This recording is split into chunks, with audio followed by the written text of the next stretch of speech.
Mary Allen, Roslyn Harris, and Phyllis DePoe are three senior ladies whose lives are rich with experiences. They have all stayed active and engaged well into their retirement. Let's first join Roslyn as she reminds us not to be fooled by gray hair. Mary and I have been asked to answer some questions. And the first one is, how do you see the aging process? I think the problem is you don't see the aging process, right?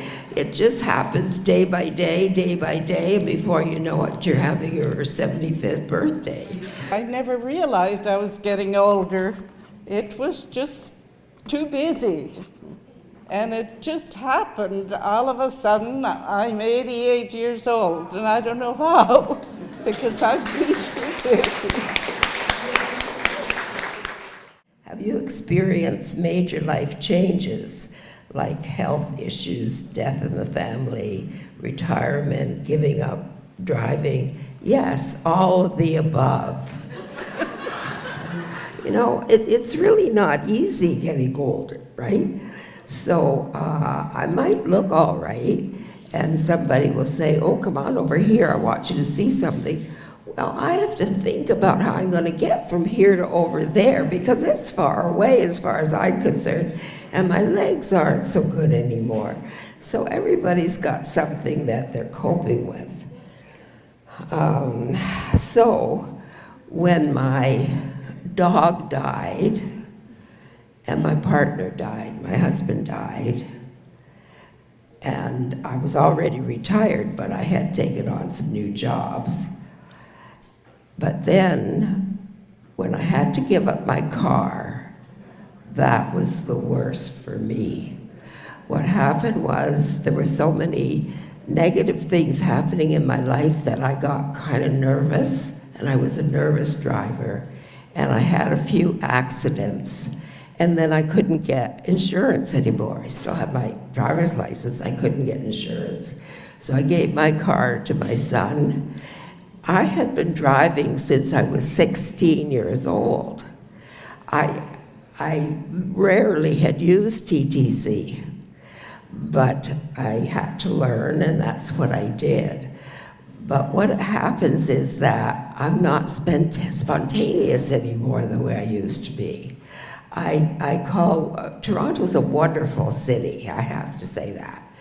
But I use Wheel-Trans quite a bit. But with Wheel-Trans, you have to know what time you're going and where exactly you're going to, and when they're going to be there to pick you up, and you don't know whether you're going to be ready or you'll still be at a meeting or whatever. So it's not so easy. One of the things I'd like to share with you is how I stay engaged and active. So I am speaking to seniors, and I had the opportunity and pleasure to speak to a group of seniors in Niagara Falls last weekend. And they happened to be, the topic of their symposium was age-friendly cities, and they were just starting out with age-friendly cities, and I was able to give them some pointers, like keep track of what's being done, and if something isn't getting done, you find the person you have to contact to get it done.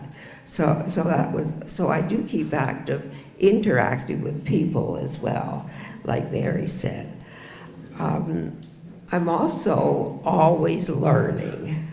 To me, if I stop learning, then there's no use to go on. I have to keep learning. So fortunately in Toronto, George Brown has a seniors association, and I take 1 or 2 courses each of the seasons. Like they have fall courses, winter courses, spring courses.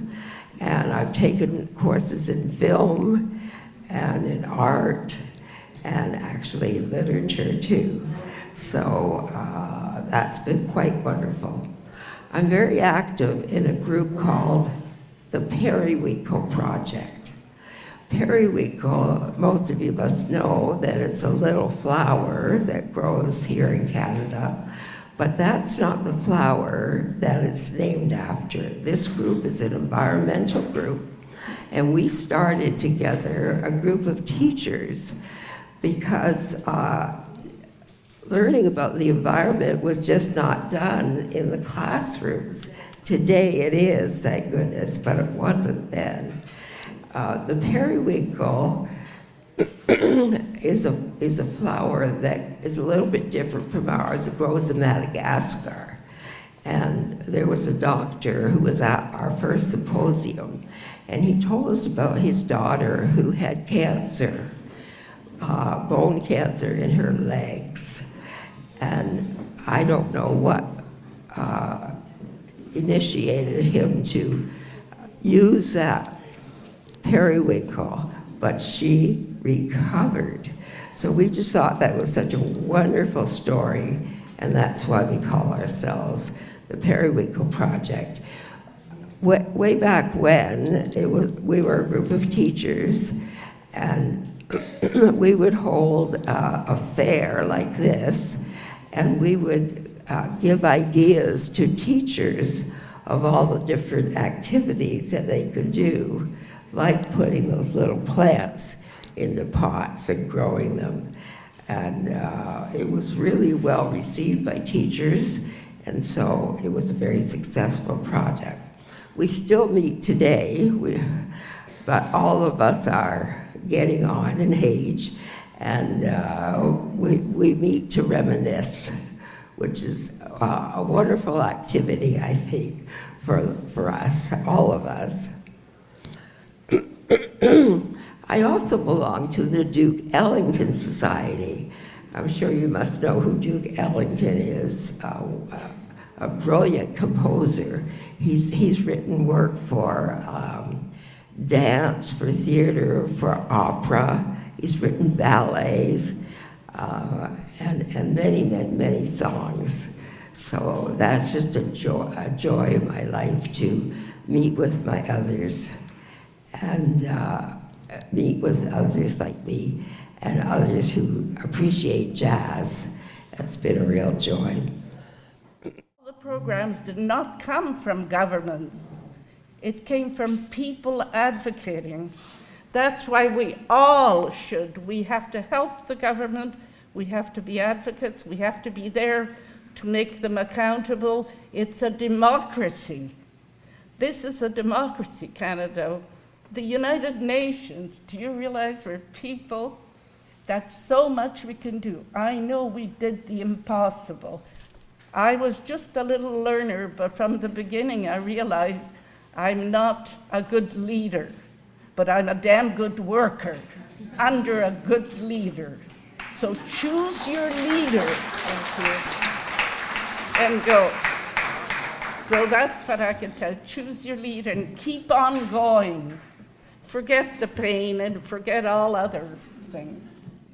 The objective of the ESL program at St. Augustine's was to provide seniors with some needed language skills in a safe and social environment. You know, we often think that learning has to be serious. Well, I believe that learning has to be fun as well as being serious.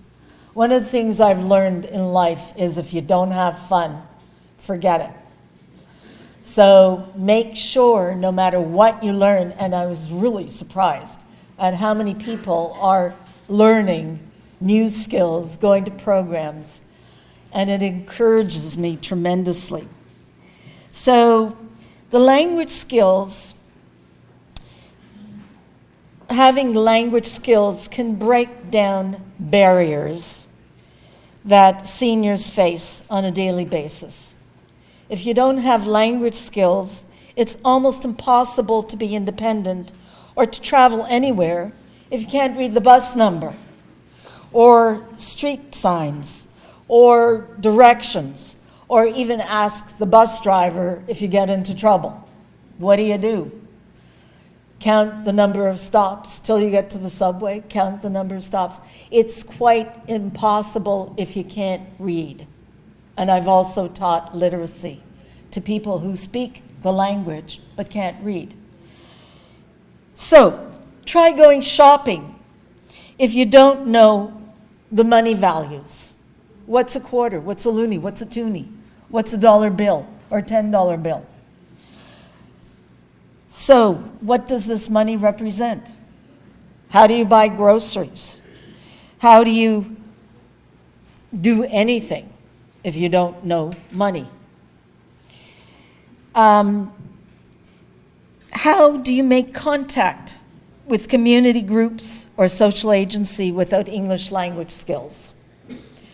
Ask yourself that. How do you go shopping for clothes or basic household items? How do you explain your aches and pains to a physician without having a translator? Boy, tell the doctor about what's my problem. Attending an ESL program through a seniors group is less like a regular school and more like a social event. However, at the same time, they are still acquiring some much needed language skills.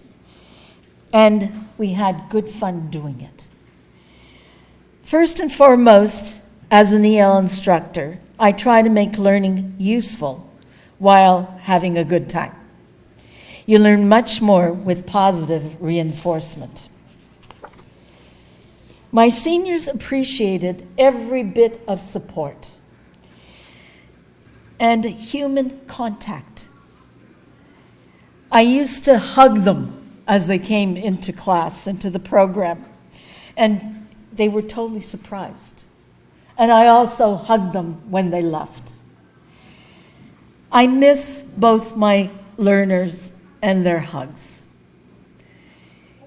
I try to sing and teach them the words to a few English songs, but their voices far excelled mine, and they responded with the songs of their own language. They couldn't stand my singing, and you wouldn't be able to either. The English language is an important tool and the gateway to Canadian culture. ESL classes give people a gateway into the mystery of what Canadian culture is to both recent or long-term immigrants.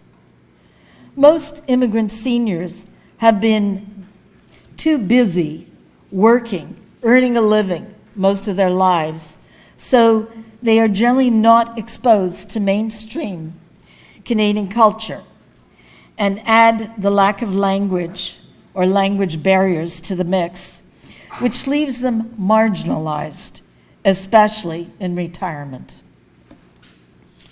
English language skills can lessen this marginalization and isolation, and can make immigrant seniors feel they have a place in our society and still have a valuable role to play.